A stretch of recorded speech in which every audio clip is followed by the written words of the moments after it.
الله أكبر الله أكبر الله أكبر الله أكبر الله أكبر الله أكبر الله أكبر لا إله إلا الله والله أكبر الله أكبر ولله الحمد. أشهد أن لا إله إلا الله وحده لا شريك له وأشهد أن محمدا عبده ورسوله.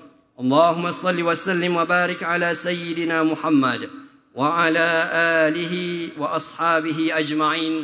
أما بعد، فيا عباد الله اتقوا الله، أوصيكم ونفسي بتقوى الله فقد فاز المتقون. Ma'asyiral muslimin rahimakumullah. Marilah kita memperbanyakkan berselawat ke atas baginda Nabi Muhammad sallallahu alaihi wasallam sebagaimana firman Allah Subhanahu wa taala dalam surah Al-Ahzab ayat 56. A'udzubillahi minasyaitonir rajim. Innallaha wa malaikatahu yusalluna 'alan nabi ya ayyuhalladzina amanu sallu 'alaihi wa sallimu taslima. Sesungguhnya Allah Subhanahu wa taala dan para malaikatnya berselawat memberikan segala penghormatan dan kebaikan kepada Nabi Muhammad sallallahu alaihi wasallam. Oleh itu, wahai orang-orang yang beriman, berselawatlah kamu kepadanya serta ucapkanlah salam sejahtera dengan penghormatan yang sepenuhnya.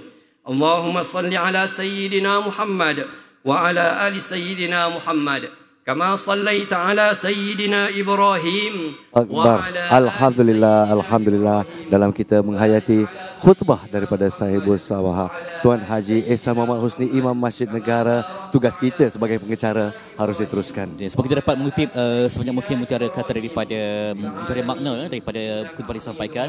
Yang paling penting tadi kuncinya adalah kembali kepada fitrah, kembali berpadu menjaga sama mukmin, dan paling penting kita istiqamah untuk menempuhi hari-hari yang mencabar di luar bulan Ramadan. Semoga kita dapat menjadi insan yang bertakwa dan diberkati oleh Allah Subhanahu wa taala.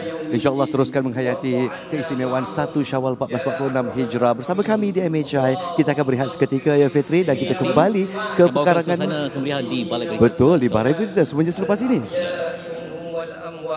Allahumma ayyid bidawami at-tawfiq wal hidayah was sihhat was salamah jalalata malikina.